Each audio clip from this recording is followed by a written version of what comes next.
ভোটের বাজারে রাম উৎসবে মাতোয়ারার আভাস বীরভূমে। ভোট আসন্ন বলে নয়, বিজেপির কাছে রাম ভরসা চিরকালই।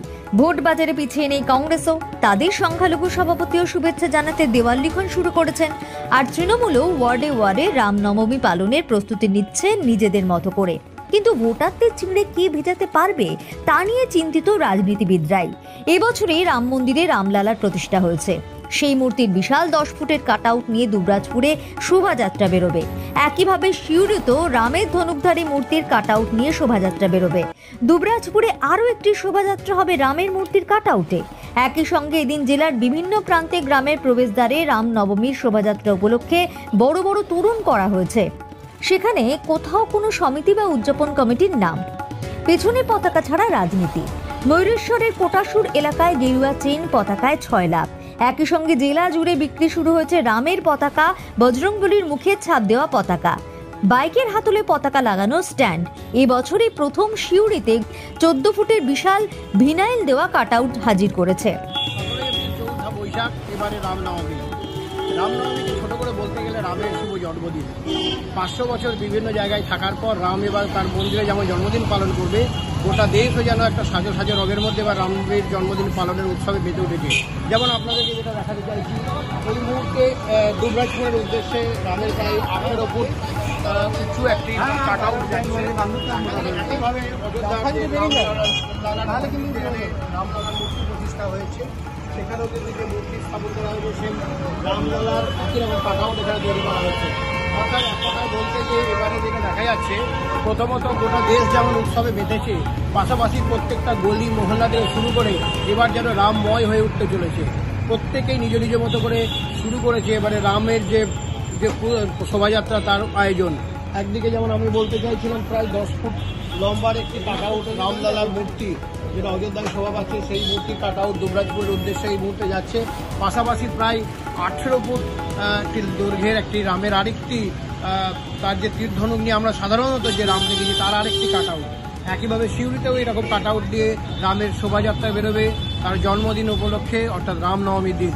এক কথায় গোটা জেলা, গোটা রাজ্য জুড়ে যেন রামময় হয়েছে, অর্থাৎ এক কথায় বলতে গেলে সবার রাম। এই বিষয়টা যেন আগামী দিনে আমরা 7 তারিখ অর্থাৎ 17 এপ্রিল চৌঠা বৈশাখ কিন্তু দেখতে চলেছি। তারই প্রস্তুতি যেমন প্রত্যেকটা জায়গায় শুরু হয়ে গেছে। প্রত্যেকটা মুহূর্তে যেন পাড়া থেকে, গলি থেকে, মহল্লা থেকে সর্বত্রই এরকমই আমরা দেখতে পাচ্ছি রামের বিভিন্ন কাটআউট, ছবি, ব্যানার, প্লেট থেকে শুরু করে সাজানো পতাকা সর্বত্রই কিন্তু দেখা যাচ্ছে। ফলে 17 তারিখ কিন্তু একটা অন্যরকম একটা উৎসবের মেজাজে এবারে রামনবমী পালিত হবে গোটা দেশ তথা রাজ্য জুড়ে। তারই একটা প্রস্তুতির আভাস পাওয়া যাচ্ছে। যেমনটা এখানে আমরা দেখতে পাচ্ছি বেশ কিছু বাসের স্ট্রাকচার করা হয়েছে, যেগুলোতে কিন্তু লাইটের শোভা পাবে। রামনবমী উপলক্ষে অনুষ্ঠান এখানে করা হবে। এবং এখানে যেমন আমরা শুনেছি যে বেনারস থেকে পুরোহিতরা আসছে, তারা যেমন মন্ত্র উচ্চারণ করবেন, পাশাপাশি বেনারসের যে গঙ্গা ঘাটে যে যজ্ঞ হয় তারাও এখানে সেই যজ্ঞ আরতি করবেন। ফলে সব মিলিয়ে রামনবমীকে কেন্দ্র করে কিন্তু ইতিমধ্যে একটা সাজো সাজো রব। তারা জানান প্রতিটি কমপক্ষে 10,000 টাকা করে দাম, প্রতিটির পতাকা 100 টাকা করে শুরু। মোটরসাইকেলে পতাকা লাগানো স্ট্যান্ড 75 থেকে 150 টাকা। বিজেপির বীরভূম সাংগঠনিক জেলার সভাপতি ধ্রুব সাহা বলেন, আমরা তো রাম অনুগামী। আরএসএস এর প্রতিষ্ঠাতা কেশব বলিরাম হেডগার 100 বছর আগে স্বপ্ন দেখেছিলেন রামের জন্মদিন একদিন সামাজিক উৎসব রূপে সকলে পালন করবে। তার স্বপ্ন আজ সার্থক হচ্ছে। আমাদের সকলেই নিজের নিজের এলাকায় যাবে, কিন্তু এর সঙ্গে দলের বা কোনো রাজনীতিকে মেশাবেন না। শনিবার বোলপুরে তৃণমূলের নির্বাচনী বৈঠকে সমীক্ষক দলের 2 কর্মী জানান, রামনবমীতে নিজেদের এলাকার আয়োজনে সক্রিয় অংশ নিতে হবে তাদের। তাই সিউড়ি শহর জুড়ে নিজের ছবি দিয়ে রামনবমীর শুভেচ্ছা জানিয়েছে তৃণমূল পুরপ্রধান উজ্জ্বল চট্টোপাধ্যায়।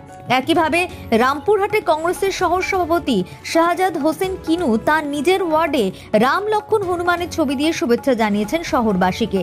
সদরে সবচেয়ে বড় শোভাযাত্রায় অংশগ্রহণ করার কথা এলাকার তৃণমূল বিধায়ক তথা কোর কমিটির আহ্বায়ক বিকাশ রায়চৌধুরীর। এই মুহূর্তে আমরা দাঁড়িয়ে রয়েছি সিউড়ির যে চৈতালি মার্কেট লাগোয়া চৈতালি মোড় সংলগ্ন যে মন্দির, রাম মন্দিরে রয়েছে। এটা হনুমান মন্দির বা সংকট মোচন মন্দির নামে পরিচিত। পাশাপাশি এখানে রামের মূর্তিও স্থাপন করা হয়েছে, রাম, লক্ষ্মণের মূর্তি, তার সঙ্গে বজরংবলীর মূর্তিও রয়েছে। এই মন্দিরটা ইতিমধ্যেই কিন্তু একটা বেশ জনপ্রিয়তা অর্জন করেছে সিউড়ির বুকে। এবং আগামী দিনে অর্থাৎ 17 তারিখে যে রামনবমী উৎসব হতে চলেছে সেখানে কিন্তু এখানে প্রচুর মানুষ আসবে তা বলার অপেক্ষা রাখে না। সীমিত করে এখানকার কমিটিতে যারা রয়েছেন তারা কিন্তু এটাকে অনেক গুরুত্ব সহকারে সাজাচ্ছেন।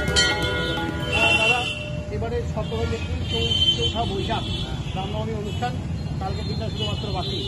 আপনাদের প্রস্তুতি কেমন, কীভাবে এবারে সাজানো হয়েছে আপনাদের এই অন্যান্য বারের তুলনায় এবারে আরও বড় আকারে অনুষ্ঠানটা করবার চেষ্টা করছি আমরা। গতকাল সারা রাত কাজ হয়েছে, আজকেও সারা রাত লাইটিংয়ের কাজ চলবে। আগামীকাল থেকে আমরা উৎসবের শুরু করে দেবো, কারণ যেহেতু মঙ্গলবার আছে, কাল থেকে আমাদের উৎসব শুরু হয়ে যাবে। এবং বুধবার দিন তো যথারীতি রামনবমী হবেই। আর আমাদের 20 তারিখে শনিবার বেনারস থেকে বিশেষ পণ্ডিতরা আসছেন, ওনার গঙ্গারতি করবেন এখানেই। আর রবিবার দিন আমাদের প্রসাদের ব্যবস্থা হচ্ছে এলিস ক্লাবের ওখানে। আমরা অন্ততপক্ষে 15,000 লোকের আমরা আইটেম চিন্তাভাবনা করে রেখেছি, পরিকল্পনা করে রেখেছি 15,000 লোক। এবারে একটু রামনবমীকে একটা অন্য মাত্রা পাচ্ছে। হ্যাঁ, কেন মনে হচ্ছে অযোধ্যায় যে রামলালা মূর্তি প্রতিষ্ঠিত হওয়ার পরে কি বিষয়টা আরো বেশি করে এবারে যেন একটা অন্যরকম বিশেষ উন্মাদনা তো আছেই। উন্মাদনা আছে, হ্যাঁ। এবারে লোকের উৎসাহ দেখছি প্রচুর, এবং মিছিল মিটিং অনেকে করবে, রাস্তায় র্যালি বার করবেন, পাড়ায় পাড়ায় কিন্তু একটা পুজোর উদ্যোগ দেখতেই পাচ্ছি। আজকে আমাদের মিটিং ছিল বোধহয়, সেখানেও দেখলাম 35-40টা কমিটি এসে উপস্থিত হয়েছিল জেলা প্রশাসনের তরফ থেকে। তো তাদের সাথে যে কমিটির সদস্য, ওনার সাথে কথা বলে যেটা বুঝলাম যে আজ পুলিশ প্রশাসনের তরফের যে মিটিং হয়েছে সেখানেও প্রায় 25 থেকে 30টা কমিটি কিন্তু তারা যে র্যালি বার করবেন, রামের জন্মদিনকে কেন্দ্র করে তারা যে বিভিন্ন শোভাযাত্রা করবেন তার পারমিশন নেওয়ার জন্য গেছেন, মিটিংয়ে ছিলেন। কীভাবে উৎসব হবে তার একটা রোড ম্যাপ তৈরি করা হয়েছে। একইভাবে এই মন্দির কমিটির পক্ষ থেকে জানানো হলো যে 17 তারিখে তারা বিশেষ উদ্যোগ নিচ্ছেন। এবারে পুজোকে সামনে রেখে সারা শহরে তারা আলোকসজ্জা করছেন এবং প্রচুর মানুষ এখানে জড়ো হয়, ফলে প্রশাসনিক দিক, পুলিশের সঙ্গে সহায়তা সমস্ত কিছু থাকছে। এবং তার সঙ্গে আমরা শুনলাম বেনারস থেকে বিশেষ পুরোহিত এবং মঙ্গল আরতি করতে এখানে আসছে। গঙ্গায় যেমন আরতি হয় সেই সমস্ত মানুষজন এখানে এসে আরতি করবেন, রামের বিভিন্ন কথা নিয়ে তারা পাঠ করবেন। পাশাপাশি একটা বড় ধরনের অর্থাৎ 1000-1500 মানুষকে কিন্তু পঙ্ক্তি ভোজন বা এইদিকে বলা চলে যে তাদের দরিদ্র নারায়ণ সেবা কিন্তু এই মন্দির কমিটির পক্ষ থেকে করার একটা উদ্যোগ নেওয়া হয়েছে। অর্থাৎ এক কথায় বলা চলে 17 এপ্রিল রামনবমীকে কেন্দ্র করে গোটা জেলা এবং সঙ্গে ব্লাড ডোনেশন ক্যাম্প থেকে শুরু করে সবই এই কমিটির উদ্যোগে থাকছে। ফলে 17 তারিখ রামনবমীকে কেন্দ্র করে এবারে যেমন গোটা দেশ মাতোয়ারা, একই সঙ্গে বীরভূম বাদ নয়, বীরভূমের প্রত্যেকটা প্রান্ত এবং সিউড়ির প্রত্যেকটা রাস্তায় কিন্তু আমরা দেখছি রামের বিভিন্ন কাটআউট এবং অযোধ্যায় রামলালার যে কাটআউট, মূর্তির অজরও কাটআউট আমরা লক্ষ্য করলাম। এবং এইবারে উৎসব একটা অন্য মাত্রা পেতে চলেছে তা বলাই চলে। সব দিক দিয়ে তার প্রস্তুতি আমাদের সামনে চোখে পড়ছে।